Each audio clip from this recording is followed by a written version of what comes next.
Hello ಗೆಳೆಯರೇ, ನಮ್ಮ likes Bengaluru ಚಾನಲ್ನ ಪ್ರಿಲಿಮ್ಸ್ ಮ್ಯಾರಥಾನ್ 2021 ಸೀರೀಸ್ಗೆ ನಿಮ್ಮೆಲ್ಲರಿಗೂ ಸ್ವಾಗತ. ಈ ಒಂದು ವಿಡಿಯೋದಲ್ಲಿ ನಾವು ಜಾಗತಿಕ ಮಟ್ಟದಲ್ಲಿರುವಂಥ ಯಾವೆಲ್ಲ ದ್ವೀಪಗಳು ನ್ಯೂಸ್ನಲ್ಲಿದೆ ಅಥವಾ ಐಲ್ಯಾಂಡ್ಸ್ ಅಂಡ್ ನ್ಯೂಸ್ನ ಈ ವಿಡಿಯೋದಲ್ಲಿ ನೋಡೋಣ. ಮೊದಲನೇದಾಗಿ ನಾವು ಐಲ್ಯಾಂಡ್ ಅಂದರೆ ಏನು ಅಂತ ಅರ್ಥ ಮಾಡ್ಕೊಳ್ಬೇಕಾಗತ್ತೆ. ಸೊ ಭೂಪ್ರದೇಶದ ಸುತ್ತಮುತ್ತಲಿನ ಪ್ರದೇಶವೆಲ್ಲ ನೀರಿರುವಾಗ ಅದನ್ನು ಹೈಲ್ಯಾಂಡ್ ಅಂತ ಕರೆಯುವಂಥದ್ದು. ಸೊ ಹೈಲ್ಯಾಂಡ್ ಯಾವ ರೀತಿ ಫಾರ್ಮೇಷನ್ ಆಗುತ್ತೆ ಅಂದರೆ ಮೊದಲನೇದಾಗಿ ಕಾಂಟಿನೆಂಟಲ್ ಹೈಲ್ಯಾಂಡ್ ಅಂತ ಕರಿತೀವಿ. ಸೊ ಕಾಂಟಿನೆಂಟಲ್ ಹೈಲ್ಯಾಂಡ್ ಅಂದರೆ ಏನಂದರೆ, ಸೊ ಕೆಲವೊಂದ್ಸಲ ಕಾಂಟಿನೆಂಟ್ ಮಾಸ್ ಏನಿರುತ್ತೆ ಅದು ನೀರಿನೊಳಗಡೆ ಹೋದಾಗ ನೀರಿನೊಳಗಡೆ ಹೋಗಿ ಮತ್ತೊಂದು ಪ್ರದೇಶದಲ್ಲಿ ಮೇಲೆ ಬರುವಂಥ ಚಾನ್ಸಸ್ ಇರುತ್ತೆ. ಸೊ ಅದನ್ನು ನಾವು ಕಾಂಟಿನೆಂಟಲ್ ಹೈಲ್ಯಾಂಡ್ ಅಂತ ಕರೆಯುವಂಥದ್ದು. ಸೊ ಎರಡನೇದಾಗಿ ನಾವು ಓಷನಿಕ್ ಹೈಲ್ಯಾಂಡ್ ಅಂತ ಕರಿತೀವಿ. ಸೊ ಯಾವ ರೀತಿ ಭೂಪ್ರದೇಶದ ಮೇಲೆ ಮೌಂಟೇನ್ಸ್ ಇರುತ್ತೆ ಅದೇ ರೀತಿ ಓಷನ್ಸಲ್ಲೂ ಕೂಡ ಸಿ ಮೌಂಟ್ಸ್ ಈ ರೀತಿ ಇರುವಂಥದ್ದು. ಸೊ ಯಾವಾಗ ಈ ಸಿ ಮೌಂಟ್ಸ್ಗಳು ಅಥವಾ ಅಟಾಲ್ಸ್ಗಳು ಮೇಲೆ ಬರುತ್ತಲ್ಲ ಅವಾಗ ಅದನ್ನು ಹೈಲ್ಯಾಂಡ್ ಅಂತ ಕರಿತೀವಿ. ಅಥವಾ ಥರ್ಡ್ ಒನ್ ಕೊರಲ್ ಹೈಲ್ಯಾಂಡ್ಸ್ ಅಂತ ಕೂಡ ಕರೆಯುವಂಥದ್ದು. ಸೊ ಈ ಕೊರಲ್ ಹೈಲ್ಯಾಂಡ್ಸ್ ಅಂತ ಹೇಳಿದ್ರೆ ಕೊರಲ್ ಫಾಲಿಪ್ಸ್ಗಳಿಂದ ಫಾರ್ಮೇಷನ್ ಆಗಿರುವಂಥ ಹೈಲ್ಯಾಂಡ್ಗಳನ್ನು ನಾವು ಕೊರಲ್ ಹೈಲ್ಯಾಂಡ್ಸ್ ಅಂತ ಕೂಡ ಕರೆಯುವಂಥದ್ದು. ಮುಂದುವರೆದು ನ್ಯೂಸಲ್ಲಿರುವಂಥ ಹೈಲ್ಯಾಂಡ್ಸ್ಗಳ ಬಗ್ಗೆ ತಿಳ್ಕೊಳ್ಳೋದಕ್ಕೆ ಮುಂಚೆ ಮೊದಲನೇದಾಗಿ ಜಾಗತಿಕ ಮಟ್ಟದಲ್ಲಿರುವಂಥ ಲಾರ್ಜೆಸ್ಟ್ ಹೈಲ್ಯಾಂಡ್ ಯಾವುದು ಅಂತ ಅರ್ಥ ಮಾಡ್ಕೊಳ್ಳೋಣ. ಸೊ ಲಾರ್ಜೆಸ್ಟ್ ಹೈಲ್ಯಾಂಡ್ ಗ್ರೀನ್ಲ್ಯಾಂಡ್ ಅಂತ ಕರಿತೀವಿ. ಲಾರ್ಜೆಸ್ಟ್ ಹೈಲ್ಯಾಂಡ್ ಇನ್ ಲೇಕ್ನಲ್ಲಿರುವಂಥದ್ದನ್ನು ಮನಿಟೋಲಿಯನ್ ಹೈಲ್ಯಾಂಡ್ ಅಂತ ಕರಿತೀವಿ. ಲಾರ್ಜೆಸ್ಟ್ ಹೈಲ್ಯಾಂಡ್ ಇನ್ ರಿವರ್ ನದಿಯಲ್ಲಿರುವಂಥದ್ದನ್ನು ಮಜುಲಿ ಹೈಲ್ಯಾಂಡ್ ಅಂತ ಕರಿತೀವಿ. ನಂತರದಲ್ಲಿ ಫ್ರೆಶ್ ವಾಟರ್ಲಿರುವಂಥ ಲಾರ್ಜೆಸ್ಟ್ ಹೈಲ್ಯಾಂಡ್ನ ಮರಾಜೋ ಅಂತ ಕರಿತೀವಿ. ಲಾರ್ಜೆಸ್ಟ್ ಅನ್ಇನ್ಹ್ಯಾಬಿಟೆಡ್ ಅಂದರೆ ಮಾನವನು ಉಳ್ಕೊಂಡಿಲ್ದಿರುವಂಥ ಹೈಲ್ಯಾಂಡ್ ಯಾವುದು ಅಂತ ಹೇಳಿದ್ರೆ ದೆವಾನ್ ಹೈಲ್ಯಾಂಡ್ ಅಂತ ಕರಿತೀವಿ. ಲೋಯೆಸ್ಟ್ ಹೈಲ್ಯಾಂಡ್ ಅಂತ ಹೇಳಿದ್ರೆ ಇದು ಇಥಿಯೋಪಿಯಾದಲ್ಲಿರುವಂತಹ ಫ್ರೆಂಚಿಟಿ ಹೈಲ್ಯಾಂಡ್ ಅಂತ ಕರಿತೀವಿ. Island shared by largest number of countries ಅಂತ ಹೇಳಿದ್ರೆ ಬಾರ್ನಿಯೋ ಹೈಲ್ಯಾಂಡ್ ಅಂತ ಕರೆಯುವಂಥದ್ದು. ನ್ಯೂಜಿಲೆಂಡ್ ಹೈಲ್ಯಾಂಡ್ಸ್ ನೋಡೋದಕ್ಕೆ ಮುಂಚೆ ಮೊದಲನೇದಾಗಿ ಕೆಲವೊಂದು ಟ್ರೆಡಿಷನಲ್ ಹೈಲ್ಯಾಂಡ್ಸ್ಗಳನ್ನ ಅರ್ಥ ಮಾಡ್ಕೊಳ್ಬೇಕಾಗುತ್ತೆ. ಒಂದು ಅಂಡಮಾನ್ ನಿಕೋಬಾರ್, ಎರಡನೇದಾಗಿ ಲಕ್ಷದ್ವೀಪ್, ಮೂರನೇದಾಗಿ ಜಪಾನ್, ನಾಲ್ಕನೇದಾಗಿ ಇಂಡೋನೇಷ್ಯಾ. ಸೊ ಇದನ್ನು ನಾವು ಕವರ್ ಮಾಡಿಕೊಂಡ್ರೆ ಅದ್ರ ಜೊತೆಗೆ ನ್ಯೂಜಿಲೆಂಡ್ ಹೈಲ್ಯಾಂಡ್ಸ್ ನೋಡಿಕೊಂಡ್ರೆ ಕಂಪ್ಲೀಟಾಗಿ ಯಾವೆಲ್ಲ ಹೈಲ್ಯಾಂಡ್ಸ್ಗಳಿವೆ ಅವು ನಮಗೆ ಅರ್ಥ ಆಗುವಂಥದ್ದು. ಸೊ ಮೊದಲನೇದಾಗಿ ನಾವು ಲಕ್ಷದ್ವೀಪ್ ಬಗ್ಗೆ ನೋಡ್ತಾ ಇದ್ದೀವಿ. ಲಕ್ಷದ್ವೀಪನ ಕೊರಲ್ ಹೈಲ್ಯಾಂಡ್ ಅಂತ ಕರಿತೀವಿ, ಅಂದರೆ ಕೊರಲಿಂದ ಫಾರ್ಮೇಷನ್ ಆಗಿರುವಂಥ ಹೈಲ್ಯಾಂಡ್. ಸೊ ಲಕ್ಷದ್ವೀಪನ ಮತ್ತು ಮಿನಿಕಾಯ್ ಅನ್ನೋದೇನಿದೆ ಇದೆರಡನ್ನು ಸಪ್ರೇಟ್ ಮಾಡ್ತಿರೋದು 9 ಡಿಗ್ರಿ ಚಾನಲ್. ಎಕ್ಸಾಮ್ ಪರ್ಸ್ಪೆಕ್ಟಿವ್ಲಿ ತುಂಬಾ ಇಂಪಾರ್ಟೆಂಟು, ಸೊ ಜ್ಞಾಪಕ ಇಟ್ಕೊಳ್ಳಿ. ಸೊ ಮಿನಿಕಾಯ್ನು ಮತ್ತು ಮಾಲ್ಡೀವ್ಸ್ನ ಸಪ್ರೇಟ್ ಮಾಡ್ತಿರೋದು 8 ಡಿಗ್ರಿ ಚಾನಲ್. ಮುಂದುವರೆದು ಅಂಡಮಾನ್ ವಿಷಯಕ್ಕೆ ಬಂದಾಗ ಸೊ ನಮ್ಮಲ್ಲಿ ಅಂಡಮಾನ್ ಇದೆ, ಮತ್ತೊಂದು ನಿಕೋಬಾರ್ ಇರುವಂಥದ್ದು. ಸೊ ಅಂಡಮಾನ್ ಮತ್ತು ನಿಕೋಬಾರನ್ನ ಸಪ್ರೇಟ್ ಮಾಡ್ತಿರುವಂಥದ್ದನ್ನು ನೀವು ಜ್ಞಾಪಕ ಇಟ್ಕೊಳ್ಬೇಕು, 10 degree channel. So 10 degree channel Andaman ಮತ್ತು ನಿಕೋಬಾರನ್ನ ಸಪ್ರೇಟ್ ಮಾಡ್ತಿರುವಂಥದ್ದು. ಸೊ ಈಗ ಅಂಡಮಾನ್ ವಿಷಯಕ್ಕೆ ಬಂದಾಗ ಅಲ್ಲಿ ನಿಮಗೆ ನಾರ್ತ್ ಅಂಡಮಾನ್ ಇದೆ, ಮಿಡಲ್ ಅಂಡಮಾನ್ ಇದೆ, ಸೌತ್ ಅಂಡಮಾನ್ ಮತ್ತು ಲಿಟಲ್ ಅಂಡಮಾನ್ ಇರುವಂಥದ್ದು. ಸೊ ಈ ಸೌತ್ ಅಂಡಮಾನು ಲಿಟಲ್ ಅಂಡಮಾನನ್ನು ಸಪ್ರೇಟ್ ಮಾಡ್ತಿರೋದು ಡಂಕನ್ ಪ್ಯಾಸೇಜ್. ಎಷ್ಟೊಂದು ಸಲ ಪ್ರಿಲಿಮ್ಸ್ನಲ್ಲಿ ಯಾವೆಲ್ಲ competitive UPSC including KPSC including ಎಲ್ಲ ಕಾಂಪಿಟೇಟಿವ್ ಎಕ್ಸಾಮ್ಸ್ನಲ್ಲಿ ಪ್ರಶ್ನೆ ಕೇಳಿದರೆ ಸೊ ಡಂಕನ್ ಪ್ಯಾಸೇಜ್ ಯಾವುದನ್ನು ಸಪ್ರೇಟ್ ಮಾಡುತ್ತೆ ಅಂತ ಹೇಳಿದ್ರೆ ಸೌತ್ ಅಂಡಮಾನ್ ಮತ್ತು ಲಿಟಲ್ ಅಂಡಮಾನನ್ನು. 10 ಡಿಗ್ರಿ ಚಾನಲ್ ಅಂಡಮಾನ್ ಮತ್ತು ನಿಕೋಬಾರನ್ನು ಸಪ್ರೇಟ್ ಮಾಡ್ತಿರುವಂಥದ್ದು. ಸೊ ಅಷ್ಟೇ ಅಲ್ಲದೆ ನೀವು ಇಲ್ಲಿ ತಿಳ್ಕೊಳ್ಬೇಕಾಗಿರೋ ಪ್ರಮುಖ ವಿಷಯ ಏನು ಅಂತ ಹೇಳಿದ್ರೆ ಇವವರೆಗೂ ಭಾರತದಲ್ಲಿ ಇರುವಂತಹ ಆಕ್ಟಿವ್ ವಾಲ್ಕನೋ ಎಲ್ಲಿದೆ ಅಂತ ಹೇಳಿದ್ರೆ ಬ್ಯಾರನ್ ಹೈಲ್ಯಾಂಡಲ್ಲಿ ಅಂತ ಹೇಳ್ತೀವಿ. ಸೊ ಈ ಬ್ಯಾರನ್ ಹೈಲ್ಯಾಂಡ್ ಇರುವಂಥದ್ದು ಎಲ್ಲಿ? ಮಿಡಲ್ ಅಂಡಮಾನ್ ಅಂತ ಪ್ರದೇಶದಲ್ಲಿ. ಮತ್ತು ಭಾರತದಲ್ಲಿರುವಂಥ ಎಕ್ಸ್ಟಿಂಟ್ ವಾಲ್ಕೆನೋ ಎಲ್ಲಿದೆ ಅಂದರೆ ವಾಲ್ಕೆನೋ ಆಗಿಲ್ದಿರುವಂಥದ್ದು ಅಥವಾ ಎಕ್ಸ್ಟಿಂಟ್ ಆಗಿರುವಂಥ ವಾಲ್ಕೆನೋ ನಾರ್ಕೋಡಮ್ ಹೈಲ್ಯಾಂಡ್ ಅಂತ ಕರಿತೀವಿ. ಇದು ನಾರ್ತ್ ಅಂಡಮಾನಲ್ಲಿ ಇರುವಂಥದ್ದು. ಸೊ ಮುಂದುವರೆದು ನೀವಿಲ್ಲಿ ಜ್ಞಾಪಕ ಇಟ್ಕೊಳ್ಬೇಕಾಗಿರೋ ಮತ್ತೊಂದು ಪ್ರಶ್ನೆ, ಭಾರತದ ತುದಿಯ ಪ್ರದೇಶ ಯಾವುದು ಅಂತ ಹೇಳಿದ್ರೆ ಇಂದಿರಾ ಪಾಯಿಂಟ್ ಅಂತ ಕರಿತೀವಿ. ಇಂದಿರಾ ಪಾಯಿಂಟ್ ಇರೋದು ನಿಕೋಬಾರ್ ಹೈಲ್ಯಾಂಡ್ನಲ್ಲಿ. ಮುಂದುವರೆದು ಜಪಾನ್ನಲ್ಲಿ 5 ಐಲ್ಯಾಂಡ್ಸ್ಗಳು ಇರುವಂಥದ್ದು. ಆದರೆ ನಾವು ಈ ಇಮೇಜಲ್ಲಿ ಬರೀ 4 ನೋಡ್ತಿದ್ದೀವಿ, 5 ಹೈಲ್ಯಾಂಡ್ಸ್ನ ಜ್ಞಾಪಕ ಇಟ್ಕೊಳ್ಬೇಕಾಗುತ್ತೆ. ಸೊ ಈ ಕಡೆ ಬರುತ್ತೆ ಒಕಿನಾವಾ ಹೈಲ್ಯಾಂಡ್ಸ್ ಅನ್ನೋದು. ಸೊ ಒಕಿನಾವಾ ಹೈಲ್ಯಾಂಡ್ ಕೂಡ ಜ್ಞಾಪಕ ಇಟ್ಕೊಳ್ಬೇಕು. ಸೊ ಹೀಗಾಗಿ ಜಪಾನಲ್ಲಿ ಎಷ್ಟು ಹೈಲ್ಯಾಂಡ್ಸ್ ಇದೆ ಅಂತ ಹೇಳಿದ್ರೆ 5 ಹೈಲ್ಯಾಂಡ್ಸ್ ಅಂತ ಹೇಳ್ಬೋದು. ಮೊದಲನೇದು ಒಕಾಯ್ಡು, ಎರಡನೇದು ಓನ್ಶು, ಥರ್ಡ್ ಒನ್ ಚಿಕೋಕು, ನಾಲ್ಕನೇದು ಕುಯಿಶು ಅಂತ ಹೇಳಿ, ಐದನೇದು ಒಕಾನಾವಾ ಹೈಲ್ಯಾಂಡ್ ಅನ್ನೋದು. ಸೊ ಮೊದಲನೇದಾಗಿ ಟೋಕ್ಯೋ ಕ್ಯಾಪಿಟಲ್ ಏನಿದೆ, ಜಪಾನ್ನ ಕ್ಯಾಪಿಟಲ್ ಟೋಕ್ಯೋ ಏನಿದೆ ಇದು ಒನ್ಶು ಪ್ರದೇಶದಲ್ಲಿರುವಂಥದ್ದು. ಸೊ ಹೀಗಾಗಿ ಜ್ಞಾಪಕ ಇಟ್ಕೊಳ್ಳಿ, ಜಪಾನ್ನ ಲಾರ್ಜೆಸ್ಟ್ ಹೈಲ್ಯಾಂಡ್ ಮತ್ತು ಮೋಸ್ಟ್ ಪಾಪ್ಯುಲಸ್ ಹೈಲ್ಯಾಂಡ್ ಯಾವುದು ಅಂತ ಹೇಳಿದ್ರೆ ಒನ್ಶು ಅಂತ ಹೇಳ್ತೀವಿ. ಮತ್ತು ಅಷ್ಟೇ ಅಲ್ಲದೆ ಟೋಕ್ಯೋ ಕೂಡ ಇದೇ ಒಂದು ಪ್ರದೇಶದಲ್ಲಿ ಇರುವಂಥದ್ದು. ಎಕ್ಸಾಮ್ ಪರ್ಸ್ಪೆಕ್ಟಿವ್ಲಿ ಆರ್ಡರ್ ಜ್ಞಾಪಕ ಇಟ್ಕೊಳ್ಳಿ. ಮೊದಲು ಬರೋದು ಒಕಾಯ್ಡು, ನಂತರ ಹೊನ್ಶು, ನಂತರದಲ್ಲಿ ಶಿಕೋಕು, ನಂತರ ಕ್ಯೂಶು. ಮುಂದಿನ ಕಂಟ್ರಿ ಇಂಡೋನೇಷ್ಯಾ ಬಗ್ಗೆ ನೋಡ್ತಾ ಇದ್ದೀವಿ. ಇಂಡೋನೇಷ್ಯಾ ಏನು ಹೇಳ್ತೀವಿ, ಆಲ್ಮೋಸ್ಟ್ ಇಂಡಿಯನ್ ಓಷನ್ ಮತ್ತು ಪೆಸಿಫಿಕ್ ಓಷನ್ ನಡುವೆ ಇರುವಂಥದ್ದನ್ನು ಇಂಡೋನೇಷ್ಯಾ ಅಂತ ಕರೆಯುವಂಥದ್ದು. ಸೊ ಇಂಡೋನೇಷ್ಯಾ ಏನಿದೆ ಇದರಲ್ಲಿ ಸರಿಸುಮಾರು 17,000 ಹೈಲ್ಯಾಂಡ್ಸ್ ಇರುವಂಥದ್ದು, 17,000 ಹೈಲ್ಯಾಂಡ್ಸ್ ಇರುವಂಥದ್ದನ್ನು ಇಂಡೋನೇಷ್ಯಾ ಅಂತ ಕರಿತಿದ್ದೀವಿ. ಸೊ ಇಂಡೋನೇಷ್ಯಾ ಏನಿದೆ ವರ್ಲ್ಡ್ಸ್ ಲಾರ್ಜೆಸ್ಟ್ ಹೈಲ್ಯಾಂಡ್ ಕಂಟ್ರಿ. ಇಡೀ ಜಗತ್ತಿನಲ್ಲಿ ಯಾವ್ದಾದ್ರು ದೊಡ್ಡ ಹೈಲ್ಯಾಂಡ್ ಕಂಟ್ರಿ ಇದೆ ಅಂತ ಹೇಳಿದ್ರೆ ಅದನ್ನು ಇಂಡೋನೇಷ್ಯಾ ಅಂತ ಕರಿತೀವಿ. ಇಲ್ಲಿ ಮುಸ್ಲಿಂ ಮೆಜಾರಿಟಿ ಪಾಪ್ಯುಲೇಷನ್ ಇರುವಂಥದ್ದು ಮತ್ತು ಜಗತ್ತಿನಲ್ಲೇ 4th ಮೋಸ್ಟ್ ಪಾಪ್ಯುಲಸ್ ಕಂಟ್ರಿ ಅಂತ ಕೂಡ ಕರೆಯುವಂಥದ್ದು. ಸೊ ಇಲ್ಲಿ ಪ್ರಮುಖವಾಗಿ ನೀವು ಜ್ಞಾಪಕ ಇಟ್ಕೊಳ್ಬೇಕಾಗಿರೋದು ಸುಮಾತ್ರಾ ಹೈಲ್ಯಾಂಡ್ಸ್, ನಂತರದಲ್ಲಿ Java highlands. So Java highland ಏನಿದೆ it was one of the most populous highland ಅಂತ ಕೂಡ ಕರಿತೀವಿ. ಸೊ ಇಲ್ಲಿರುವಂಥ ಬಾರ್ನಿಯೋ ಹೈಲ್ಯಾಂಡ್ಸ್ ಇವೆಲ್ಲವೂ ಇಂಡೋನೇಷ್ಯಾದ ಪಾರ್ಟ್ ಆಗಿರುವಂಥದ್ದು. ಈ ಜ್ಞಾಪಕ ಇಟ್ಕೊಳ್ಳಿ, ಜಾವಾ ಹೈಲ್ಯಾಂಡ್ನಲ್ಲಿರುವಂತಹ ಜಕಾರ್ತಾಯಿಂದ ಕ್ಯಾಪಿಟಲನ್ನು ಬಾರ್ನಿಯೋದ ಕಲ್ಮಿಂತಾನ್ ಜಾಗಕ್ಕೆ ಇತ್ತೀಚೆಗೆ ಇಂಡೋನೇಷ್ಯಾ ಶಿಫ್ಟ್ ಮಾಡ್ತಿದೆ. ಯಾಕಂದರೆ ಜಾವಾ ಏನಿದೆ ತುಂಬ ಫಾಸ್ಟಾಗಿ ಕ್ಲೈಮೇಟ್ ಚೇಂಜ್ ಮತ್ತು ಗ್ಲೋಬಲ್ ವಾರ್ಮಿಂಗಿಂದಾಗಿ ನೀರಿನಲ್ಲಿ ಮುಳುಗೋಗ್ತಿದೆ. ಸೊ ಹೀಗಾಗಿ ಜಾವಾಯಿಂದ ಬೇರೊಂದು ಪ್ರದೇಶಕ್ಕೆ ಕ್ಯಾಪಿಟಲ್ನ ಶಿಫ್ಟ್ ಮಾಡಿರುವಂಥದ್ದು. ಮುಂದುವರೆದು ನಾವು ನ್ಯೂಸಲ್ಲಿರುವಂಥ ಹೈಲ್ಯಾಂಡ್ಸ್ಗಳ ಬಗ್ಗೆ ನೋಡೋಣ. ಮೊದಲನೇ ಹೈಲ್ಯಾಂಡ್ ಕೊಮೊಡೋ ಹೈಲ್ಯಾಂಡ್ ಅಂತ ಕರಿತೀವಿ. ಕೊಮೊಡೋ ಹೈಲ್ಯಾಂಡ್ ಎಲ್ಲಿದೆ? ಕೊಮೊಡೋ ಹೈಲ್ಯಾಂಡ್ ಇರುವಂಥದ್ದು ಇಂಡೋನೇಷ್ಯಾದಲ್ಲಿ. ಸೊ ಇಂಡೋನೇಷ್ಯಾದ ಗವರ್ನಮೆಂಟ್ ಕೊಮೊಡೋ ಐಲ್ಯಾಂಡ್ನಲ್ಲಿ ಇರುವಂತಹ ಜನಗಳನ್ನು ರೀಲೊಕೇಟ್ ಮಾಡಬೇಕು ಅಂತ ಹೇಳ್ತಾರೆ. ಯಾಕೆ ರೀಲೊಕೇಟ್ ಮಾಡಬೇಕು ಅಂತ ಹೇಳಿದ್ರೆ, ಅಲ್ಲಿ ಕೊಮೊಡೋ ಡ್ರ್ಯಾಗನ್ ಅಥವಾ ಇಡೀ ಪ್ರಪಂಚದಲ್ಲಿ ಅತಿ ದೊಡ್ಡದಾದ ಲಿಸರ್ಡ್ ಅಥವಾ ಪಲ್ಲಿ ಪಂಗಡದ ಒಂದು ಡ್ರ್ಯಾಗನ್ ಅಂತ ಹೇಳಿದ್ರೆ ಕೊಮೊಡೋ ಡ್ರ್ಯಾಗನ್. ಈ ರೇರ್ ಸ್ಪೀಸೀಸ್ ಆಗಿರುವಂಥ ಕೊಮೊಡೋ ಡ್ರ್ಯಾಗನ್ ಇಂಡೋನೇಷ್ಯಾದ ಈಸ್ಟರ್ನ್ ಪ್ರದೇಶದಲ್ಲಿ ಇರೋದ್ರಿಂದ ಅಲ್ಲಿನ ಜನಗಳನ್ನು ರೀಲೊಕೇಟ್ ಮಾಡಿ ಕೊಮೊಡೋ ನ್ಯಾಷನಲ್ ಪಾರ್ಕ್ ಮತ್ತು ಕೊಮೊಡೋ ಡ್ರ್ಯಾಗನ್ಸ್ಗಳನ್ನು ಪ್ರೊಟೆಕ್ಟ್ ಮಾಡಬೇಕು ಅಂತ ಡಿಸೈಡ್ ಮಾಡ್ತಾರೆ. ಸೊ ಈ ನಿಟ್ಟಿನಲ್ಲಿ ಕೊಮೊಡೋ ಹೈಲ್ಯಾಂಡ್ ನ್ಯೂಸ್ನಲ್ಲಿರುವಂಥದ್ದು. ಇಲ್ಲಿ ನೋಡಿ, ಕೊಮೊಡೋ ನ್ಯಾಷನಲ್ ಪಾರ್ಕ್ ಇರುವಂಥದ್ದು ಮತ್ತು ಇದೊಂದೇ ಇಡೀ ಜಗತ್ತಿನಲ್ಲಿರುವಂತಹ largest lizard ಸ್ಪೀಸೀಸ್ಗೆ ಮನೆಯಾಗಿರುವಂಥದ್ದು. So Komodo dragons ಏನಿದೆ IUCN ಪ್ರಕಾರ ವಲ್ನರಬಲ್ ಸ್ಟೇಟಸ್ನ ಪಡ್ಕೊಂಡಿರುವಂಥದ್ದು.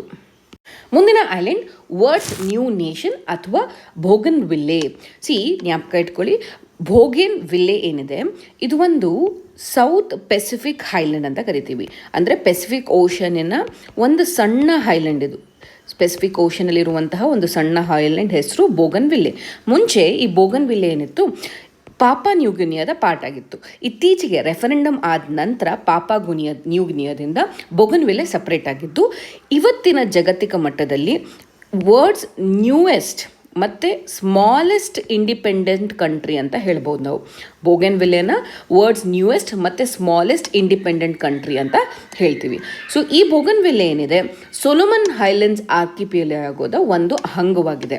ಸೊ ಮುಂದುವರೆದು ಬೋಗನ್ ವಿಲ್ಲೆ ಯಾಕೆ ಇಷ್ಟು ನ್ಯೂಸಲ್ಲಿದೆ ಅಂತ ಹೇಳಿದ್ರೆ, ಇಡೀ ಪ್ರಪಂಚದ ಲಾರ್ಜೆಸ್ಟ್ ಕಾಪರ್ ಡೆಪಾಸಿಟ್ಸ್ ಬೋಗನ್ ವಿಲ್ಲೆದಲ್ಲಿ ಇರುವಂಥದ್ದು. ಸೊ ಕಾಪರ್ ಡೆಪಾಸಿಟ್ಸ್ನ ಜ್ಞಾಪಕ ಇಟ್ಕೊಳ್ಬೇಕಾಗತ್ತೆ. ಈ ಒಂದು ಐಲ್ಯಾಂಡ್ನ ಇನ್ನು ಯುನೈಟೆಡ್ ನೇಷನ್ ರೆಕಗ್ನಿಷನ್ ಮಾಡಿಲ್ಲ. ಯುನೈಟೆಡ್ ನೇಷನ್ ರೆಕಗ್ನೈಸ್ ಮಾಡಿದ್ಮೇಲೆ ಯುನೈಟೆಡ್ ನೇಷನ್ನ ಒಂದು ಸ್ಮಾಲೆಸ್ಟ್ ಐಲ್ಯಾಂಡ್ ಅಂತ ಕೂಡ ಬೋಗನ್ ವಿಲ್ಲೆ ಹೆಸರು ಪಡ್ಕೊಳ್ಬೋದು. ಮುಂದಿನ ಐಲ್ಯಾಂಡ್ ಮಿನಿಗೋ ಹೈಲ್ಯಾಂಡ್. ಸೊ ಮಿನಿಗೋ ಹೈಲ್ಯಾಂಡ್ ಏನಿದೆ ಇಲ್ಲಿ ನೋಡ್ಬೋದು ನೀವು ಒಂದು ಇಮೇಜಲ್ಲಿ, ಇದು ಲೇಕ್ ವಿಕ್ಟೋರಿಯಾ. ಸೊ ಲೇಕ್ ವಿಕ್ಟೋರಿಯಾದಲ್ಲಿ ಇಲ್ಲಿ ಒಂದು ಸಣ್ಣ ಪ್ರದೇಶದಲ್ಲಿ ಮಿನಿಗೋ ಹೈಲ್ಯಾಂಡ್ ಇರುವಂಥದ್ದು. ಸೊ ಇಲ್ಲಿ ನೋಡ್ಬೋದು, ಈ ಒಂದು ಇಮೇಜಲ್ಲಿ ನೀವು ನೋಡ್ಬೋದು, ಸುತ್ತ ಲೇಕಿನ ಮಧ್ಯದಲ್ಲಿ ಸಣ್ಣದಾದ ಒಂದು ಹೈಲ್ಯಾಂಡ್. ಎಷ್ಟು ಸಣ್ಣದು ಅಂತ ಹೇಳಿದ್ರೆ 2000 ಸ್ಕ್ವೇರ್ ಮೀಟರ್ ಅಥವಾ 0.049 ಎಕರೆ ಅಷ್ಟೇ ಜಾಗ ಇರುವಂಥ ಈ ಒಂದು ಮಿನಿಗೋ ಹೈಲ್ಯಾಂಡ್ ಲೇಕ್ ವಿಕ್ಟೋರಿಯಾದಲ್ಲಿ ಇರುವಂಥದ್ದು. ಬಟ್ ಇದು ಎಕ್ಸ್ಟ್ರೀಮ್ಲಿ ಡೆನ್ಸ್ಲಿ ಪಾಪ್ಯುಲೇಟೆಡ್ ಅಂತ ಕರಿತಿದ್ದೀವಿ. ಸೊ ಇದು ಡೆನ್ಸ್ಲಿ ಪಾಪ್ಯುಲೇಟೆಡ್. ಈ ಒಂದು ಐಲ್ಯಾಂಡ್ ನೀವು ಇಮೇಜ್ನಲ್ಲಿ ನೋಡ್ತಿರೋ ಪ್ರಕಾರ ಯುಗಾಂಡಾದಲ್ಲೂ ಇರುವಂಥದ್ದು, ಕೀನ್ಯಾದ ಬಾರ್ಡ್ರನ್ನಲ್ಲಿ ಇರುವಂಥದ್ದು. ಇದು ಬಾರ್ಡರ್. ಸೊ ಇದೆರಡರ ಬಾರ್ಡರ್ನಲ್ಲಿ ಇರೋದ್ರಿಂದಾಗಿ ಯುಗಾಂಡ ಕೂಡ ತನ್ನದು ಅಂತ ಹೇಳುತ್ತೆ, ಕೀನ್ಯಾ ಕೂಡ ತನ್ನದು ಅಂತ ಹೇಳುತ್ತೆ. ಸೊ ಅದಕ್ಕೋಸ್ಕರ ಆಫ್ರಿಕಾದ ಸ್ಮಾಲೆಸ್ಟ್ ವಾರ್ ಯಾವುದು ಅಂತ ಹೇಳಿದ್ರೆ ಮಿನಿಗೋ ಹೈಲ್ಯಾಂಡ್ನ ವಾರ್ ಅಂತ ಕೂಡ ಕರಿಬೋದಾಗಿದೆ. ಸೊ ಈ ಒಂದು ಹೈಲ್ಯಾಂಡಿಗೆ ಯಾಕೆ ಇಬ್ಬರು ಜಗಳ ಮಾಡ್ತಿದ್ದಾರೆ ಅಂತ ಹೇಳಿದ್ರೆ, ಈ ಮಿನಿಗೋ ಹೈಲ್ಯಾಂಡ್ಸ್ ಸುತ್ತಮುತ್ತಲಿನ ತಪ್ಪಲಿನಲ್ಲಿ ಹೆಚ್ಚಿನ ಫಿಶಸ್ ಸಿಗುವಂಥ ಚಾನ್ಸಸ್ ಇದೆ. ಈ ಫಿಶರೀಸ್ಗೋಸ್ಕರ ಯಾವುದೇ ಒಂದು ಹೈಲ್ಯಾಂಡ್ಸ್ಗೆ ಫೈಟ್ ಮಾಡ್ತಿದ್ದಾರೆ ಅಂದರೆ ಅಲ್ಲಿ ಯಾವುದೋ ಒಂದು ರಿಸೋರ್ಸಸ್ಗೋಸ್ಕರ ಫೈಟ್ ಮಾಡ್ತಿರ್ತಾರೆ. ಸೊ ಹೀಗಾಗಿ ಮಿನಿಗೋ ಹೈಲ್ಯಾಂಡ್ ಯಾಕೆ ಫೈಟ್ ಮಾಡ್ತೀರಾ ಅಂದರೆ ಅಲ್ಲಿರುವಂಥ ರಿಚ್ ಫಿಶರಿ ರಿಸೋರ್ಸಸ್ಗೋಸ್ಕರ. ಮುಂದಿನ ಒಂದು ಹೈಲ್ಯಾಂಡ್ ಗ್ಲೇಸಿಯರ್ ಯಾವುದು ಅಂತ ಹೇಳಿದ್ರೆ Okjokull glacier. So Okjokull glacier ಏನಿದೆ ಇದು ಐಸ್ಲ್ಯಾಂಡ್ನಲ್ಲಿ ಇದ್ದಂಥದ್ದು. ಸೊ ಐಸ್ಲ್ಯಾಂಡ್ನ ಲಾರ್ಜೆಸ್ಟ್ ಐಸ್ಲ್ಯಾಂಡ್ ರೀಜನಲ್ ಗ್ರೂಪಿಂಗ್ ಏನಿದೆ ಅದನ್ನು ನಾವು ಲಾಂಜೋಕುಲ್ ಅಂತ ಕರಿತೀವಿ. ಸೊ ಈ ಲಾಂಜೋಕುಲ್ ನೀವು ನೋಡ್ಬೋದು ಐಸ್ಲ್ಯಾಂಡಲ್ಲಿ ಇರುವಂಥ ಅತಿ ದೊಡ್ಡ ಹೈಲ್ಯಾಂಡ್ಸ್ನ ಗ್ರೂಪ್. ಸೊ ಈ ಲಾರ್ಜೆಸ್ಟ್ ಹೈಲ್ಯಾಂಡ್ ಗ್ರೂಪ್ನಲ್ಲಿ ವಟ್ನಾ ಜೋಕುಲ್ ಅಥವಾ ಓಜೋಕುಲ್ ಅನ್ನೋದಿರುತ್ತೆ. ಓಜೋಕುಲ್ ಅಂತ ಹೇಳಿದ್ರೆ ಓಕೆ ಗ್ಲೇಷಿಯರ್ ಅಂತ ಹೆಸರು. ಓಕೆ ಗ್ಲೇಷಿಯರ್ ಓಜೋಕುಲ್ ಅಂತ ಹೇಳಿದ್ರೆ. ಸೊ ಐಸ್ಲ್ಯಾಂಡ್ನಲ್ಲಿ ಕ್ಲೈಮೇಟ್ ಚೇಂಜಿಂದಾಗಿ ತಾವು ಕಳೆದುಕೊಂಡಂಥ ಮೊದಲ ಗ್ಲೇಷಿಯರ್ ಯಾವುದು ಅಂತ ಹೇಳಿದ್ರೆ ಓಕೆ ಗ್ಲೇಷಿಯರ್. ಅಂದರೆ ಕ್ಲೈಮೇಟ್ ಚೇಂಜಿಂದಾಗಿ ಫಸ್ಟ್ ಐಸ್ಲ್ಯಾಂಡಿಕ್ ಗ್ಲೇಷಿಯರ್ ಏನಿದೆ ಇದು ಕಳೆದೋಗಿದೆ, ಅಂದರೆ ಕಂಪ್ಲೀಟಾಗಿ ಮೆಲ್ಟ್ ಆಗೋಗಿರುವಂಥದ್ದು. ಸೊ ಅದಕ್ಕೋಸ್ಕರ ಈ ಒಂದು ಗ್ಲೇಷಿಯರ್ ನ್ಯೂಸ್ನಲ್ಲಿರುವಂಥದ್ದು ಜ್ಞಾಪಕ ಇಟ್ಕೊಳ್ಳಿ. ಇದರ ನೆನಪಾಗಿ ಐಸ್ಲ್ಯಾಂಡ್ ಏನು ಮಾಡಿದೆ, ಒಂದು ಬ್ರಾನ್ಸ್ ಪ್ಲೇಕ್ನ ರಿಲೀಸ್ ಮಾಡಿರುವಂಥದ್ದು. ಅಂದರೆ ಒಂದು ಮೆಮೊರಿ, ಮೊದಲ ಬಾರಿಗೆ ಒಂದು ಐಲ್ಯಾಂಡ್ನ ಮೆಮೊರಿಯಲ್ಲಿ ಒಂದು ಬ್ರಾನ್ಸ್ ಮೆಟಲ್ನ ರಿಲೀಸ್ ಮಾಡಿರುವಂಥದ್ದು. ಅಷ್ಟೇ ಅಲ್ಲದೆ ಇಲ್ಲಿ ಏನು ಜ್ಞಾಪಕ ಇಟ್ಕೊಳ್ಬೇಕು ಅಂತ ಹೇಳಿದ್ರೆ, ಈ ಓಕೆ ಗ್ಲೇಷಿಯರ್ ಅಥವಾ ಓಜೋಕುಲ್ ಏನಿತ್ತು ಅಲ್ಲಿ ಒಂದು ಲಾರ್ಜೆಸ್ಟ್ ಐಸ್ಲ್ಯಾಂಡ್ ಗ್ರೂಪ್ ಇತ್ತು, ಅದನ್ನು ವಟ್ನಾ ಜೋಕುಲ್ ಅಂತ ಕರೀತಾರೆ. ಸೊ ಈ ವಟ್ನಾ ಜೋಕಲ್ನಲ್ಲಿ ಒಂದು ನ್ಯಾಷನಲ್ ಪಾರ್ಕ್ ಇತ್ತು, ಅದನ್ನು ವಟ್ನಾ ಜೋಕುಲ್ ನ್ಯಾಷನಲ್ ಪಾರ್ಕ್ ಅಂತ ಕರಿತೀವಿ. ಇದು ಯುರೋಪಿನ ಅತಿ ದೊಡ್ಡ ನ್ಯಾಷನಲ್ ಪಾರ್ಕ್ ಅಂತ ಹೇಳ್ಬೋದು. ಇತ್ತೀಚೆಗೆ 2019ನಲ್ಲಿ ಅದನ್ನು ಯುನೆಸ್ಕೋ ವರ್ಲ್ಡ್ ಹೆರಿಟೇಜ್ ಸೈಟ್ ಅಂತ ಕೂಡ ರೆಕಗ್ನಿಷನ್ ಮಾಡಿದರು. ಮುಂದಿನ ಐಲ್ಯಾಂಡ್ ನ್ಯೂ ಕೆಲೆಡೋನಿಯಾ ಅನ್ನೋ ಒಂದು ಐಲ್ಯಾಂಡ್. ಸೊ ನ್ಯೂ ಕೆಲೆಡೋನಿಯಾ ಒಂದು ಐಲ್ಯಾಂಡ್ ಇಲ್ಲಿರುವಂಥದ್ದು ಫ್ರಾನ್ಸ್ನ ಒಂದು ಕಲೆಕ್ಟಿವಿಟಿ ಅಥವಾ ಫ್ರಾನ್ಸ್ನ ಒಂದು ಐಲ್ಯಾಂಡ್. ಇದು ಇರುವುದು ಎಲ್ಲಿ ಅಂತ ಹೇಳಿದ್ರೆ ಸೌತ್ ವೆಸ್ಟ್ ಪೆಸಿಫಿಕ್ ಓಷನ್ನಲ್ಲಿ. ಸೌತ್ ವೆಸ್ಟ್ ಪೆಸಿಫಿಕ್ ಓಷನ್ನಲ್ಲಿ ನ್ಯೂ ಕೆಲೆಡೋನಿಯಾ ಅಂತ ಒಂದು ಐಲ್ಯಾಂಡ್ ಇದೆ. ಇದೊಂದು ಆರ್ಕಿಪಿಲಿಯಾಗೋ ಐಲ್ಯಾಂಡ್ ಅಂತ ಕರಿತೀವಿ. ಸೊ ಈ ಐಲ್ಯಾಂಡ್ನಲ್ಲಿ ಇತ್ತೀಚೆಗೆ ರೆಫರೆಂಡಮ್ ನಡೀತು. ಏನಂತ ಹೇಳಿ, ಅವರು ಫ್ರಾನ್ಸ್ನ ಅಂಗಸಂಸ್ಥೆಯಾಗಿ ಫ್ರಾನ್ಸ್ನ ಗವರ್ನೆನ್ಸ್ ಒಳಗಡೆನೇ ಇರಬೇಕಾ, ಅಡ್ಮಿನಿಸ್ಟ್ರೇಟಿವ್ ಕಂಟ್ರೋಲ್ ಒಳಗಡೆ ಇರಬೇಕಾ, ಅಥವಾ ಇಂಡಿಪೆಂಡೆಂಟ್ ಆಟೋನಮಸ್ ರೀಜನ್ ಆಗಿ ಫಂಕ್ಷನ್ ಮಾಡಬೇಕಾ ಅಂತ ಹೇಳಿ ಆ ಒಂದು ರೆಫರೆಂಡಮ್ನಲ್ಲಿ ಅಲ್ಲಿನ ಜನಗಳು ಇಂಡಿಪೆಂಡೆನ್ಸ್ ಬೇಡ ಅಂತ ಹೇಳಿ ರಿಜೆಕ್ಟ್ ಮಾಡಿರುವಂಥದ್ದು. ಸೊ ಈ ನ್ಯೂ ಕೆಲೆಡೋನಿಯಾ ಏನಿದೆ ಅದರ ಸ್ಪೆಷಾಲಿಟಿ ಏನು ಅಂತ ಹೇಳಿದ್ರೆ ಜಾಗತಿಕ ಮಟ್ಟದಲ್ಲಿರುವಂಥ 10% ನಿಕಲ್ ರಿಸರ್ವ್ಸ್ ಏನಿದೆ, ನಿಖಿಲ್ ರಿಸರ್ವ್ಸ್, ಸೊ ಅದು ಕೆಲೆಡೋನಿಯಾದಲ್ಲಿ ಇರುವಂಥದ್ದು. ಸೊ ಹೀಗಾಗಿ ಎಲೆಕ್ಟ್ರಾನಿಕ್ ಮ್ಯಾನುಫ್ಯಾಕ್ಚರಿಂಗಲ್ಲಿ ಕೆಲೆಡೋನಿಯಾ ತುಂಬ ಪಾಪ್ಯುಲರ್ ಅಂತಲೂ ಹೇಳ್ಬೋದು. ಅಷ್ಟೇ ಅಲ್ಲದೆ ಇದು ಪರ್ ಕ್ಯಾಪಿಟಲ್ ಇನ್ಕಮ್ ವೈಸ್ ಕೂಡ ಇಲ್ಲಿರುವಂಥ ಜನಗಳಿಗೆ ಹೈಯೆಸ್ಟ್ ಪರ್ ಕ್ಯಾಪಿಟಲ್ ಇನ್ಕಮ್ ಇದೆ ಅಂತ ಹೇಳ್ಬೋದು. ಅದ್ರ ಜೊತೆಗೆ ಚೈನಾ ಇತ್ತೀಚಿನ ದಿನಗಳಲ್ಲಿ ಪೆಸಿಫಿಕ್ ಓಷನಲ್ಲಿ ತನ್ನ ಹೆಜಿಮೋನಿ ಸಾಧಿಸ್ತಿರುವಂಥ ಸಂದರ್ಭದಲ್ಲಿ ಫ್ರಾನ್ಸ್ಗೆ ಈ ಐಲ್ಯಾಂಡನ್ನು ತನ್ನ ಆಳ್ವಿಕೆಯೊಳಗೆ ಉಳಿಸ್ಕೊಳ್ಳೋದು ತುಂಬ ಅಗತ್ಯವಾಗಿದೆ. ಸೊ ಹೀಗಾಗಿ ಫ್ರಾನ್ಸ್ಗೆ ಇದೊಂದು ಸ್ಟ್ರಾಟಜಿಕ್ ಪೊಲಿಟಿಕಲ್ ಮತ್ತು ಎಕನಾಮಿಕ್ ಅಸೆಟ್ ಈ ಒಂದು ಪ್ರದೇಶದಲ್ಲಿ. ಸೊ ಮುಂದುವರೆದು ಕೆಲೆಡೋನಿಯಾ ಬಗ್ಗೆ ನೀವು ತಿಳ್ಕೊಬೇಕಾಗಿರೋ ಮತ್ತೊಂದು ವಿಷಯ ಏನು ಅಂತ ಹೇಳಿದ್ರೆ, ಯಾಕೆ ಇಲ್ಲಿ ರೆಫರೆಂಡಮ್ ನಡೀತು ಅಂತ ಹೇಳಿದ್ರೆ, ಇಲ್ಲಿರುವಂಥ ಜನ ಕನಕ್ಸ್ ಅಂತ ಇದ್ದಾರೆ. ಕನೆಕ್ಸ್ ಅಂತ ಹೇಳಿದ್ರೆ ಇವರು ಅಲ್ಲಿರುವಂಥ ಇಂಡಿಜಿನಿಯಸ್ ಟ್ರೈಬ್ ಪೀಪಲ್ಗಳು, ಅವರ ಜೊತೆಗೆ ಯುರೋಪಿಯನ್ ಸೆಟ್ಲರ್ಸ್ ಕೂಡ ಇರುವಂಥದ್ದು. ಈ ಯುರೋಪಿಯನ್ ಸೆಟ್ಲರ್ಸ್ ಏನಿದ್ದಾರೆ ಅವರನ್ನು ನಾವು ಕಾರ್ಡೋಟ್ಸ್ ಅಂತ ಕರಿತೀವಿ. ಸೊ ಇವರಿಬ್ಬರ ನಡುವೆ ಘರ್ಷಣೆ. ಸೊ ಹೀಗಾಗಿ ರೆಫರೆಂಡಮ್ ಬೇಕಾ ಬೇಡವಾ ಅಂತ ಹೇಳಿ, ಸೊ ಕನಾಕ್ಸ್ ಏನಿದ್ದಾರೆ ಇವರು ಹೆಚ್ಚಿನ ಸಂಖ್ಯೆಯಲ್ಲಿರೋ ಕಾರಣದಿಂದಾಗಿ ಅವರು ಇಂಡಿಪೆಂಡೆನ್ಸ್ ಬೇಡ ಅಂತ ಡಿಸೈಡ್ ಮಾಡಿರೋ ಕಾರಣದಿಂದಾಗಿ ನ್ಯೂ ಕೆಲೆಡೋನಿಯಾ ಫ್ರೆಂಚಿನ ಆಳ್ವಿಕೆಯೊಳಗಡೆ ಉಳ್ಕೊಳ್ಳುತ್ತೆ. ಮುಂದಿನ ಐಲ್ಯಾಂಡ್ ಬಾರೈನ್ ಐಲ್ಯಾಂಡ್. ಮೊಟ್ಟ ಮೊದಲ ಬಾರಿಗೆ ಭಾರತ ಪ್ರೈಮ್ ಮಿನಿಸ್ಟರ್ ಅವರು ಬಾರೈನ್ ಐಲ್ಯಾಂಡ್ನ ವಿಸಿಟ್ ಮಾಡಿದರು. ಸೊ ಈ ಒಂದು ಐಲ್ಯಾಂಡ್ ಪರ್ಷಿಯನ್ ಗಲ್ಫ್ನಲ್ಲಿ ಇರುವಂಥದ್ದು. ಸೊ ಅಷ್ಟೇ ಅಲ್ಲದೆ ಇದು ಗಲ್ಫ್ ಕೋಆಪರೇಷನ್ ಕೌನ್ಸಿಲ್ ಅಥವಾ GCCಯ ಒಂದು ಅಂಗಸಂಸ್ಥೆ ಅಂತ ಕೂಡ ಹೇಳ್ಬೋದು. ಸೊ ಈ ಒಂದು ವಿಸಿಟ್ನ ಸಂದರ್ಭದಲ್ಲಿ ಬಾರೈನಲ್ಲಿರುವಂತಹ 200 ವರ್ಷಕ್ಕೂ ಹಳೆಯದಾಗಿರುವಂತಹ Krishna temple, so Shri Krishna temple ಏನಿದೆ ಆ ಶ್ರೀ ಕೃಷ್ಣ ಟೆಂಪಲ್ನ ರೀಡೆವಲಪ್ಮೆಂಟ್ ಮಾಡಬೇಕು ಅಂತ ಡಿಸೈಡ್ ಮಾಡ್ತಾರೆ. ಅಷ್ಟೇ ಅಲ್ಲದೆ ಸೆಕ್ಯೂರಿಟಿ ವಿಷಯವಾಗಿ ಕೌಂಟರ್ ಟೆರರಿಸಮ್ನ ಯಾವ ರೀತಿ ನಾವು ತಡೆಗಟ್ಟಬೇಕು ಅನ್ನೋದ್ರ ಬಗ್ಗೆ ಡಿಸ್ಕಷನ್ ಮಾಡ್ತಾರೆ.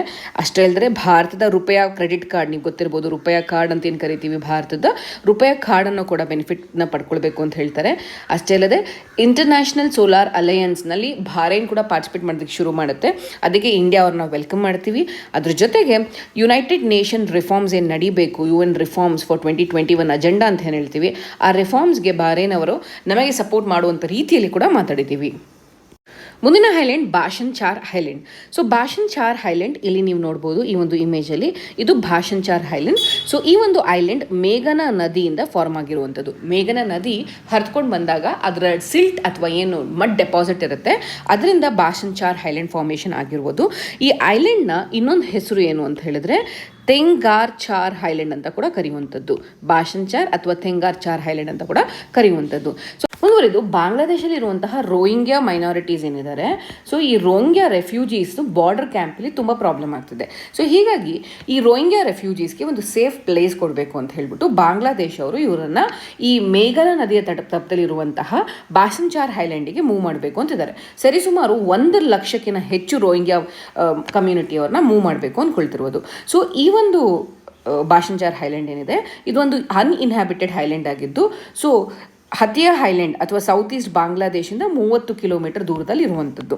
ಅದರ ಪ್ರಾಬ್ಲಮ್ ಏನು ಅಂತ ಹೇಳಿದ್ರೆ, ಈ ಒಂದು ಮೇಘನಾ ರಿವರಿಂದ ಫಾರ್ಮೇಷನ್ ಆಗಿರುವಂಥ ಐಲ್ಯಾಂಡ್ ಏನಿದೆ ಇದು ತುಂಬ ಇತ್ತೀಚೆಗೆ ಫಾರ್ಮೇಷನ್ ಆಗಿರುವಂಥ ಐಲ್ಯಾಂಡ್. ಸೊ ಯಾವುದೇ ಒಂದು ಐಲ್ಯಾಂಡ್ ಸ್ಟೇಬಲ್ ಆಗಬೇಕು ಅಂದರೆ 2 ಡಿಕೇಡ್ಸ್ ಅಷ್ಟೇ ಫಾರ್ಮೇಷನ್ ಆಗಿರೋದು. ಸೊ ಅದರ ಸ್ಟೆಬಿಲಿಟಿ ಬಗ್ಗೆ ಒಂದು ಯೋಚನೆ ಇದೆ.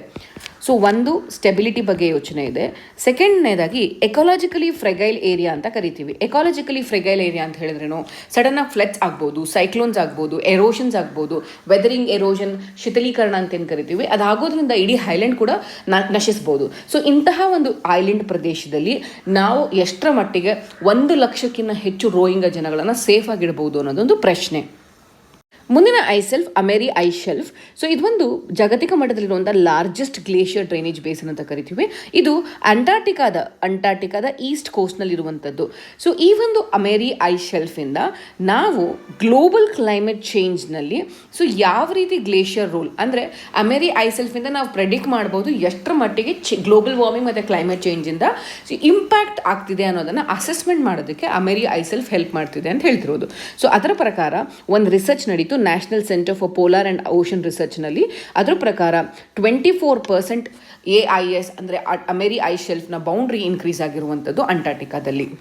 ಮುಂದಿನ ಹೈಲ್ಯಾಂಡ್ ಬಾರ್ನಿಯೋ ಹೈಲ್ಯಾಂಡ್ ಯಾಕೆ ನ್ಯೂಸಲ್ಲಿದೆ ಅಂತ ಹೇಳಿದ್ರೆ 2019 ಇಸ್ವಿಯಲ್ಲಿ ಇಂಡೋನೇಷ್ಯಾದ ಪ್ರೆಸಿಡೆಂಟ್ ಅವರು ಇವಾಗಿರುವಂಥ ಇಂಡೋನೇಷ್ಯಾ ಕ್ಯಾಪಿಟಲ್ ಜಕಾರ್ತಾಯಿಂದ ಶಿಫ್ಟ್ ಮಾಡಿ ಸೊ ಬಾರ್ನಿಯೋ ಹೈಲ್ಯಾಂಡಿಗೆ ಮೂವ್ ಮಾಡಬೇಕು ಅಂದ್ಕೊಳ್ತಾರೆ. ಸೊ ಬಾರ್ನಿಯೋ ಹೈಲ್ಯಾಂಡ್ನಲ್ಲಿರುವಂತಹ ಈಸ್ಟ್ ಕಲ್ಮಿಂಟಾನ್ ಸೊ ಇದನ್ನು ಹೊಸ ಕ್ಯಾಪಿಟಲ್ ಆಗಿ ಮಾಡಬೇಕು ಅಂತ ಹೇಳಿ ಪ್ರೆಸಿಡೆಂಟ್ ಅನೌನ್ಸ್ ಮಾಡ್ತಾರೆ. ಸೊ ಯಾಕೆ ಡಿಸಿಷನ್ ತೆಗೆದುಕೊಳ್ತಾರೆ ಅಂತ ಹೇಳಿದ್ರೆ ಜಕಾರ್ತಾ ಏನಿದೆ ಇದು ಬಿಕಾಸ್ ಆಫ್ ಕ್ಲೈಮೇಟ್ ಚೇಂಜ್ ಮತ್ತು ಗ್ಲೋಬಲ್ ವಾರ್ಮಿಂಗಿಂದಾಗಿ ಫಾಸ್ಟೆಸ್ಟ್ ಸಿಂಕಿಂಗ್ ಸಿಟಿ ಅಂತ ಕರಿತೀವಿ. ಕ್ಲೈಮೇಟ್ ಚೇಂಜ್ ಆಗಿ ತುಂಬ ಜಾಸ್ತಿ ವೇಗವಾಗಿ ಸಿಂಕ್ ಆಗ್ತಿರುವಂಥ ಸಿಟಿ. ಸೊ ಈ ಕಾರಣದಿಂದಾಗಿ ಜಕಾರ್ತಾಯಿಂದ ಶಿಫ್ಟ್ ಮಾಡಿ ಅದನ್ನು ಬೋರ್ನಿಯೋ ಹೈಲ್ಯಾಂಡ್ನಲ್ಲಿರುವಂತಹ ಈಸ್ಟ್ ಕಲ್ಮಿಂತಾನ್ಗೆ ಶಿಫ್ಟ್ ಮಾಡ್ತಿದ್ದಾರೆ. ಸೊ ಈಗ ಇನ್ನೊಂದು ಪ್ರಶ್ನೆ ನೀವು ಜ್ಞಾಪಕ ಇಟ್ಕೊಳ್ಬೋದು, ಜಕಾರ್ತಾ ಯಾವ ಒಂದು ಹೈಲ್ಯಾಂಡ್ನಲ್ಲಿದೆ? ಸೊ ಇದು ಜಾವಾದಲ್ಲಿರುವಂತಹ ಜಗತ್ತಿನಲ್ಲೇ ಇರುವಂಥ ಮೋಸ್ಟ್ ಪಾಪ್ಯುಲಸ್ ಹೈಲ್ಯಾಂಡ್ ಅಂದರೆ ಜಾವನ್ ಹೈಲ್ಯಾಂಡ್ ಅಂತ ಕರಿತೀವಿ. ಸೊ ಜಾವನ್ ಹೈಲ್ಯಾಂಡ್ನಲ್ಲಿರುವಂಥ ಜಕಾರ್ತಾದಿಂದ ಬಾರ್ನಿಯೋ ಹೈಲ್ಯಾಂಡಲ್ಲಿರುವಂಥ ಈಸ್ಟ್ ಕಲ್ಮಿಂತಾನ್ಗೆ ಶಿಫ್ಟ್ ಮಾಡ್ತಿರುವಂಥದ್ದು. ಬಾರ್ನಿಯೋ ಹೈಲ್ಯಾಂಡು ಜಗತ್ತಿನಲ್ಲೇ 3rd ಲಾರ್ಜೆಸ್ಟ್ ಹೈಲ್ಯಾಂಡ್ ಅಂತ ಕರಿತೀವಿ ಮತ್ತು ಏಷ್ಯಾದ ಲಾರ್ಜೆಸ್ಟ್ ಹೈಲ್ಯಾಂಡ್ ಅಂತ ಕೂಡ ಕರೆಯುವಂಥದ್ದು. ಸೊ ಈ ಬಾರ್ನಿಯೋ ಹೈಲ್ಯಾಂಡ್ ಏನಿದೆ ಪೊಲಿಟಿಕಲಿ 3 ಆಳ್ವಿಕೆಯಲ್ಲಿ ಬರುವಂಥದ್ದು. ಸೊ ಮೊದಲನೇದಾಗಿ ಈ ಒಂದು ಪ್ರದೇಶ ಏನಿದೆ ಇದು ಮಲೇಷ್ಯಾದ ಆಳ್ವಿಕೆಯಲ್ಲಿ ಬರುವಂಥ ಜಾಗ ಆಗಿದೆ. ಸೊ ಎರಡನೇದು ನಾರ್ತಲ್ಲಿರುವಂಥದ್ದು ಬ್ರೂನಿಯಲ್ಲಿ ಬರುವಂಥದ್ದು, ಈ ಪಾರ್ಟ್ ಬ್ರೂನಿ ಕೆಳಗಡೆ ಬರುವಂಥದ್ದು. ಸೊ ಮೂರನೇದಾಗಿ ಮಿಕ್ಕಿದೆಲ್ಲ ಯೆಲ್ಲೋ ಪಾರ್ಟ್ ಏನಿದೆ ಆ ಯೆಲ್ಲೋ ಪಾರ್ಟ್ ಎಲ್ಲ ಇಂಡೋನೇಷ್ಯಾದ ಅಡಿಯಲ್ಲಿ ಬರುವಂಥದ್ದು.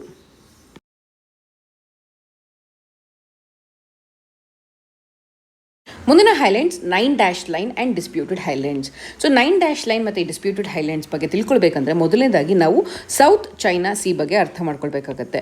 ಸೊ ಸೌತ್ ಚೈನಾ ಸಿ ಏನಿದೆ ಇದು ವೆಸ್ಟರ್ನ್ ಪೆಸಿಫಿಕ್ ಓಷನ್ನ ಒಂದು ಅಂಗ. ಸೊ ಜ್ಞಾಪಕ ಇಟ್ಕೊಳ್ಳಿ, ಸೌತ್ ಚೈನಾ ಸಿ ಅಂದರೆ ವೆಸ್ಟಲ್ಲಿರುವಂತಹ ಪೆಸಿಫಿಕ್ ಓಷನ್ನ ವೆಸ್ಟರ್ನ್ ಪಾರ್ಟ್ನ ಸೌತ್ ಚೈನಾ ಸಿ ಅಂತ ಕರಿತೀವಿ. ಸೊ ಇದು ಇರುವಂಥದ್ದು ಸೌತ್ ಈಸ್ಟ್ ಏಷ್ಯಾದಲ್ಲಿ. ಸೊ ಸೌತ್ ಈಸ್ಟ್ ಏಷ್ಯಾದ ಭಾಗದಲ್ಲಿರುವಂಥ ವೆಸ್ಟರ್ನ್ ಪೆಸಿಫಿಕ್ ಓಷನನ್ನು ನಾವು ಸೌತ್ ಚೈನಾ ಸಿ ಅಂತ ಕರೆಯುತ್ತಿರುವಂಥದ್ದು. ಸೊ ಈ ಸೌತ್ ಚೈನಾ ಸಿ ಅಕ್ಕಪಕ್ಕದಲ್ಲಿ ಯಾರ್ಯಾರು ಬರ್ತಾರೆ ಅಂತ ಹೇಳಿದ್ರೆ ಫಿಲಿಪೈನ್ಸು, ಬಾರ್ನಿಯೋ, ಚೈನಾ, ಆಮೇಲೆ Malaysia, Brunei, Indonesia, Singapore, Vietnam ಇವೆಲ್ಲ ಕಂಟ್ರಿಗಳು ಬರುವಂಥದ್ದು. ಸೊ ಎಕ್ಸಾಮ್ ಪರ್ಸ್ಪೆಕ್ಟಿವ್ನಲ್ಲಿ ನೀವು ಸೌತ್ ಚೈನಾ ಸಿಯ ಬಾರ್ಡರಿಂಗ್ ಸ್ಟೇಟ್ಸ್ಗಳನ್ನು ಜ್ಞಾಪಕ ಇಟ್ಕೊಳ್ಳಿ. ಯಾಕಂದರೆ ಈ ಒಂದು ಸೌತ್ ಚೈನಾ ಸಿ ತುಂಬಾ ನ್ಯೂಸ್ನಲ್ಲಿರುವಂಥದ್ದು. ಸೊ ಬಾರ್ಡರಿಂಗ್ ನೇಷನ್ಸ್ ಯಾವುದು ಸೌತ್ ಚೈನಾ ಸಿ ಇದು ಅಂತ ಜ್ಞಾಪಕ ಇಟ್ಕೊಳ್ಳಿ. ಸೊ ಮುಂದುವರೆದು ಸೌತ್ ಚೈನಾ ಸಿ ಯಾಕೆ ಇಷ್ಟೊಂದು ನ್ಯೂಸಲ್ಲಿದೆ ಅಂತ ಹೇಳಿದ್ರೆ ಅದರ ಸ್ಟ್ರಾಟಜಿಕ್ ಇಂಪಾರ್ಟೆನ್ಸ್ನಿಂದಾಗಿ. ಏನು ಸ್ಟ್ರಾಟಜಿಕ್ ಇಂಪಾರ್ಟೆನ್ಸ್ ಅಂತ ಹೇಳಿದ್ರೆ ಸೊ ಮೊದಲನೇದಾಗಿ ಅದು ಇಂಡಿಯನ್ ಓಷನನ್ನು ಪೆಸಿಫಿಕ್ ಓಷನಿಗೆ ಕನೆಕ್ಟ್ ಮಾಡುವಂಥದ್ದು. ಸೊ ಇದು ಜಾಗತಿಕ ಮಟ್ಟದಲ್ಲಿ ನೋಡಬೇಕಂತ ಹೇಳಿದ್ರೆ 1/3 ಆಫ್ ಗ್ಲೋಬಲ್ ಶಿಪ್ಪಿಂಗ್ ಅಥವಾ ಟ್ರೇಡ್ ಏನಾಗುತ್ತೆ ಇಂಡೋನೇಷ್ಯಾದಿಂದ ಇಂಡಿಯನ್ ಓಷನಿಂದ ಪೆಸಿಫಿಕ್ ಓಷನಿಗೆ ಹೋಗುವಂಥದ್ದು. ಸೊ ಈ ಒಂದು ಮುಖಾಂತರನೇ ಈ ಚಾನಲ್ ಮುಖಾಂತರನೇ ಹೋಗಬೇಕಾಗಿರೋದ್ರಿಂದ ಇದೊಂದು ಜಿಯೋ ಪೊಲಿಟಿಕಲ್ ಮತ್ತು ಜಿಯೋ ಸ್ಟ್ರಾಟಜಿಕ್ ಪರ್ಸ್ಪೆಕ್ಟಿವ್ಲಿ ತುಂಬಾ ಇಂಪಾರ್ಟೆಂಟ್ ಲೊಕೇಶನ್ ಅಂತ ಹೇಳ್ಬೋದು. ಸೊ ಅಷ್ಟೇ ಅಲ್ಲದೆ ಮೆರೈನ್ ಬಯೋಡೈವರ್ಸಿಟಿ ವಿಷಯಕ್ಕೆ ಬಂದಾಗ ಇಡೀ ಪ್ರಪಂಚದ 1/3 ಬಯೋಡೈವರ್ಸಿಟಿ ಮೆರೈನ್ ಬಯೋಡೈವರ್ಸಿಟಿ ಅಂತ ಏನು ಕರಿತೀವಿ ಆ ಮೆರೈನ್ ಬಯೋಡೈವರ್ಸಿಟಿ ಈ ಒಂದು ಪ್ರದೇಶದಲ್ಲಿ ಇರುವಂಥದ್ದು. ನಂತರದಲ್ಲಿ ಸೊ ಬಯೋಡೈವರ್ಸಿಟಿ ಆಯಿತು, ಜಿಯೋಪೊಲಿಟಿಕಲ್ ಪರ್ಸ್ಪೆಕ್ಟಿವ್ ಆಯಿತು, ಅಷ್ಟೇ ಅಲ್ಲದೆ ಹ್ಯೂಜ್ ಆಯಿಲ್ ಮತ್ತು ಗ್ಯಾಸ್ ರಿಸರ್ವ್ಸ್ಗಳು ಈ ಒಂದು ಸೌತ್ ಚೈನಾ ಸೀನಲ್ಲಿ ಇರುವಂಥದ್ದು. ಸೊ ಹೀಗಾಗಿ ಸೊ ಎಲ್ಲ ದೇಶಗಳು ಇದಕ್ಕೋಸ್ಕರ ಪ್ರೊಟೆಸ್ಟ್ ಮಾಡ್ತಿರೋದು. ಅದರಲ್ಲೂ ಚೈನಾ ತುಂಬಾ ಹೆಜಿಮೋನಿಯನ್ನು ಸಾಧಿಸ್ತಿರುವಂಥದ್ದು. ಸೊ ಚೈನಾ ಹೆಜಿಮೋನಿಯನ್ನು ಹೆಂಗೆ ಸಾಧಿಸ್ತಿದೆ ಅಂತ ಹೇಳಿದ್ರೆ ಚೈನಾ ಸೌತ್ ಚೈನಾ ಸೀನಲ್ಲಿ 9 ಲೈನ್ ಅಂತ ಮಾಡಿದೆ. ಸೊ ಈ ಒಂದು ಡಯಾಗ್ರಾಮ್ನಲ್ಲಿ ನೋಡ್ತಿದ್ದೀರಲ್ಲ ಈ ಒಂದು ಇದು 9 ಲೈನ್ ಅಂತ ಕರಿತೀವಿ. ಸೊ ಚೈನಾ ಹೇಳ್ತಿರೋದು ಏನಂದರೆ ಈ 9 ಲೈನಲ್ಲಿ ಬರುವಂಥದ್ದೆಲ್ಲ ಚೈನಾಗೆ ಸಂಬಂಧಪಟ್ಟದ್ದು ಅಥವಾ ಚೈನಾದ ಆಳ್ವಿಕೆಯೊಳಗೆ ಬರುವಂಥದ್ದು. ಸೊ ಯಾಕೆ ಈ 9 ಲೈನ್ ಅಂತ ಬಂತು ಅಂತ ಹೇಳಿದ್ರೆ ಚೈನಾ ತನ್ನ ಐನಾನ್ ಹೈಲ್ಯಾಂಡ್ನಿಂದ ಸ್ಪಾರ್ಟ್ಲಿ ಹೈಲ್ಯಾಂಡ್ಸ್ ಎಲ್ಲನೂ ಇನ್ಕ್ಲೂಡ್ ಮಾಡಿಕೊಂಡು 2000 ವರ್ಷಗಳಿಂದ ಇವೆಲ್ಲವೂ ನನ್ನ ಆಳ್ವಿಕೆಯಲ್ಲಿ ಬರ್ತಿದೆ ಅಂತ ಚೈನಾ ಗೌರ್ಮೆಂಟ್ ಡಿಕ್ಲೇರ್ ಮಾಡ್ತಿರುವಂಥದ್ದು. ಆದರೆ ಇದನ್ನು ಬ್ರೂನಿ ಆಗಿರ್ಬೋದು, ಫಿಲಿಪೈನ್ಸ್, ತೈವಾನ್, ಮಲೇಷ್ಯಾ, ವಿಯೆಟ್ನಾಂ ಇವರೆಲ್ಲರೂ ಅಪೋಸ್ ಮಾಡ್ತಿದ್ದಾರೆ. ಅಪೋಸ್ ಮಾಡಿದ್ರೂ ಕೂಡ ಚೈನಾ ಏನು ಮಾಡ್ತಿದೆ ಅಂತ ಹೇಳಿದ್ರೆ ಇಲ್ಲಿ ಒಂದು ಆರ್ಟಿಫಿಷಿಯಲ್ ಐಲ್ಯಾಂಡ್ಸ್ಗಳನ್ನು ಬಿಲ್ಡ್ ಮಾಡ್ತಿದೆ. ಆರ್ಟಿಫಿಷಿಯಲ್ ಐಲ್ಯಾಂಡ್ಸ್ ಬಿಲ್ಡ್ ಮಾಡಿ ಹೆವಿಯಾಗಿ ಮಿಲಿಟರಿ ಡಿಪ್ಲಾಯ್ಮೆಂಟ್ನ ಮಾಡ್ತಿದೆ. ಅಷ್ಟೇ ಅಲ್ಲದೆ ಚೈನಾ ಅಲ್ಲಿರುವಂಥ ಎಕನಾಮಿಕ್ ಝೋನ್ಸ್ಗಳೇನಿದೆ ಅಲ್ಲಿಂದ ಏನು ಮಿನರಲ್ ರಿಸೋರ್ಸಸ್ ಏನಿದೆ ಅದನ್ನು ಆಲ್ರೆಡಿ ಎಕ್ಸ್ಟ್ರಾಕ್ಷನ್ಸ್ಗಳನ್ನು ಶುರು ಮಾಡ್ತಿರುವಂಥದ್ದು. ಸೊ ಎಲ್ಲ ಕಾರಣದಿಂದಾಗಿ 9 ಲೈನ್ ಮತ್ತು ಡಿಸ್ಪ್ಯೂಟೆಡ್ ಐಲ್ಯಾಂಡ್ಸ್ಗಳು ಎಕ್ಸಾಮ್ ಪರ್ಸ್ಪೆಕ್ಟಿವ್ಲಿ ತುಂಬಾ ಇಂಪಾರ್ಟೆಂಟ್. ಮುಂದುವರೆದು ಯಾವೆಲ್ಲ ಐಲ್ಯಾಂಡ್ಸ್ ಯಾರ ನಡುವೆ ಘರ್ಷಣೆಯಲ್ಲಿದೆ ಅಂತ ನೋಡೋಣ. ಮೊದಲನೇದಾಗಿ Paracel islands. So Paracel islands ಇಲ್ಲಿರುವಂಥದ್ದು. ಸೊ ಪಾರ್ಷಲ್ ಐಲ್ಯಾಂಡ್ ಯಾರ ನಡುವೆ ಘರ್ಷಣೆಯಲ್ಲಿದೆ ಅಂತ ಹೇಳಿದ್ರೆ ಚೈನಾ, ತೈವಾನ್ ಮತ್ತು ವಿಯೆಟ್ನಾಂ. ಸೊ ಇಲ್ಲಿ ನೋಡಿ, ವಿಯೆಟ್ನಾಂ, ಚೈನಾ ಮತ್ತು ತೈವಾನ್ ನಡುವೆ. ನಂತರದಲ್ಲಿರುವಂಥದ್ದು ಕಾರ್ಬೋಗ್ ಶೋಲ್ ಏನಿದೆ. ಸೊ ಇದು ಇಲ್ಲಿ ನಿಯರ್ ಬೈ ಫಿಲಿಪೈನ್ಸ್ ಇದೆ, ಚೈನಾ ಕ್ಲೇಮ್ ಮಾಡ್ತಿರುವಂಥದ್ದು ಮತ್ತು ತೈವಾನ್ ಇದನ್ನು ಕ್ಲೇಮ್ ಮಾಡ್ತಿರುವಂಥದ್ದು. ಸೊ ಇವು ಮೂರು ಇದನ್ನು ಕ್ಲೇಮ್ ಮಾಡ್ತಿದ್ದಾರೆ. ಇದು ಸ್ಕಾರ್ಬೋಗ್ ಶೋಲ್. ನಂತರದಲ್ಲಿರುವಂಥ ಸ್ಪಾಟ್ಲಿ ಐಲ್ಯಾಂಡ್ ಚೈನಾನೂ ಕ್ಲೇಮ್ ಮಾಡ್ತಿದೆ, ತೈವಾನ್ ಕೂಡ ಕ್ಲೇಮ್ ಮಾಡ್ತಿರುವಂಥದ್ದು. China, Taiwan, Vietnam, Brunei, Philippines almost 5 ದೇಶಗಳು ಈ ಐಲ್ಯಾಂಡನ್ನು ಕ್ಲೇಮ್ ಮಾಡ್ತಿರುವಂಥದ್ದು. ಮುಂದಿನ island Senkaku islands. So Senkaku island ಒಂದು ಐಲ್ಯಾಂಡ್ ಚೈನ್ ಅಂತ ಕೂಡ ಕರಿಬಹುದು. ಈ ಸೆಂಕಾಕು ಐಲ್ಯಾಂಡ್ ಅನ್ನುವಂಥ ಹೆಸರನ್ನು ನಾವು ಜಪಾನಲ್ಲಿ ಕರೆಯುವಂಥದ್ದು.